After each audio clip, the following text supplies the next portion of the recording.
وآلہ وسلم دے غلام جناب حضرت عبد الرحمن بن غنم اور حضرت اسماء بنت یزید رضی اللہ تعالی عنہما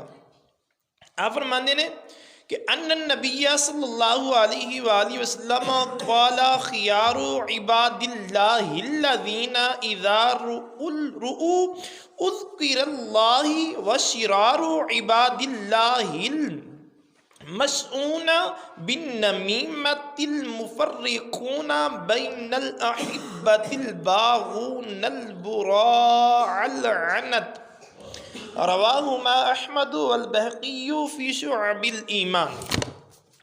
حضرت عبد الرحمن بن غنم اور حضرت اسماء بنت یزید رضی اللہ تعالی عنہ آپ فرماندے نے کہ نبی اکرم تاجدار انبیاء صلی اللہ علیہ وسلم نے ارشاد فرمایا کہ اللہ دے بہترین بندیوں نے جدو ویکھے جان تے اللہ یاد آ جائے۔ اللہ تبارک و تعالیٰ دے بہترین بندے، چنگے بندے، جنتی بندے او نے جدو انہوں نے تکیا جائے، انہوں ویکھیا جائے تے پھر اللہ یاد آ جائے۔ اور فرمایا اللہ دے بدترین بندے او نے جڑے چغلی دے ذریعے چل دے ہوں۔ فرمایا اللہ دے بدترین بندے او نے جڑے چغلی دے نال چل دے ہوں، دوستان دے درمیان جدائیاں پاندے ہوں، پاک لوگان دے اندر عیب لبدے ہوں، پاک لوگان دے اندر عیب لبدے ہوں۔ پیارے دوستو، نبی اکرم تاجدار انبیاء صلی اللہ علیہ وآلہ وسلم دے غلاموں، اس حدیث مبارکہ دے اندر نبی اکرم تاجدار انبیاء صلی اللہ علیہ وآلہ وسلم نے کچھ پہچان دسی ہے۔ حضور نے ارشاد فرمایا کہ اگر نیک لوگانو اللہ تبارک و تعالی دے برگزیدہ بندیاں نو تکنا چاندے ہو تے جدو تسی انہوں نو تکو گے، انہاں ویکھو گے تے توانو اللہ تبارک و تعالی دی ہی یاد آ جائے گی۔ یعنی انہاں دے چہرے دے اتے انوار اور آثار عبادت ایسی ہون گے، انہوں نو ویکھ دی ہی رب یاد آ جائے گا۔ انہاں دے چہرے آئینہ خدا نما ہون گے۔ نبی اکرم تاجدار انبیاء صلی اللہ علیہ وسلم نے فرمایا سی نا علی نو کہ علی تیرا چہرہ تکنا عبادت تے، آپ نو جو ویندا سی کہندا سی لا الہ الا اللہ محمد الرسول اللہ صلی اللہ علیہ وآلہ وسلم۔ بعض لوگاں دے کول بین دے نال قلب جاری ہو جاندہ ہے، یعنی دل دی میل جیڑی نا اتر جاندی ہے۔ حضور دے غلام جس طرح اگر انسان کسی ولی کامل دی مزار دے اتے چلا جائے، اگرچہ ہو سورۃ فاتحہ پڑھے، اخلاص پڑھے، جو پڑھ رہا ہوئے، لیکن دل دی کیفیت دستی ہے کہ کسی اللہ تبارک و تعالیٰ دے برگزیدہ بندے دے کل چل کے آئے ہو۔ ایسے طرح حضرت شیخ عبدالحق محدث دہلوی آپ فرماندے نے کہ ایک مرتبہ میں مکے دے اندر گیا،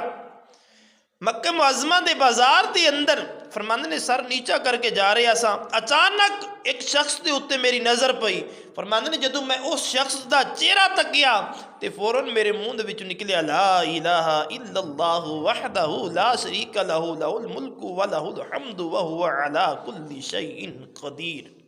آپ فرماندے نے اچانک جدو میں ویکھیا نگاہ تھلے کر کے بازار دے اندر جا رہا سا، اچانک جس طرح بندے دی نظر ہوتی ہے، فرماندے چہرہ سامنے آیا، پھر میرے کو رہا نہ گیا۔ یعنی اللہ تبارک و تعالیٰ دے برگزیدہ بندے نو ویکھ کے میری زبان دے اتے اے لفظ جاری ہو گئے۔ اس واسطے حضور نے ارشاد فرمایا کہ مقرب بندے ہونے جنہوں نے ویکھ کے اللہ تبارک و تعالیٰ دی یاد آ جائے۔ اور یاد رکھو دوسرا معاملہ، فساد نفاق واسطے چگلی کھانا ممنوع ہے، صلح کران واسطے ایک دوسرے نو اچھیاں گلاں پہنچانا عبادت ہے۔ ایسے طرح فرماندے نے کہ عیب جوئی جڑی ہے نا، اس شریعت محمد مصطفیٰ صلی اللہ علیہ وآلہ وسلم دے اندر منع ہے، اس چیز تو دور رہنا چاہیے۔ بعض لوگ عبادت دے اندر عیب لبدے نے، کچھ کس چیز دی اندر لبدے نے، کوئی کس چیز دی اندر لبدے نے۔ حضور دے غلاموں اگر عیب لبنے نے تو پھر اپنے آپ دے اندر لبو، اپنے آپ دے اندر ویکھو کہ میرے اندر کنیاں خامی نے، بجائے اس چیز دے کہ اسی دوسرے دی طرف ویکھیے کہ اندے ولا ہیں، اندے اننے ہیں، اندے اننے ہیں۔ اے انسان تو اپنے اندر تے ویکھنا تیرے اندر کنے موجود نے۔ نبی اکرم تاجدار انبیاء وسلم دے غلامو اور کچھ تے عیب لبن دے اندر بہت اگے چلے جاندے نے انہوں نے نہ ولی اللہ نو بخشیا ہے آقا علیہ الصلوۃ والسلام دی ذات و برکات دے وچوں بھی عیب لبن دی کوشش کیتی ہے خود خالق کی کائنات مالک اور السماوات دی ذات دے وچوں بھی عیب لبنا شروع کر دیتے نے معاذ اللہ ثم معاذ اللہ استغفر اللہ نبی اکرم تاجدار انبیاء صلی اللہ علیہ وآلہ وسلم دے غلامو اللہ تبارک و تعالیٰ کو دعا ہے کہ اللہ تعالیٰ اس طرح دے بد عقیدیاں کو سانو محفوظ رکھے حضور دے غلامو یاد رکھو عیب لبنے نے تے انسان نو اپنے اندر ویکھنے چاہیے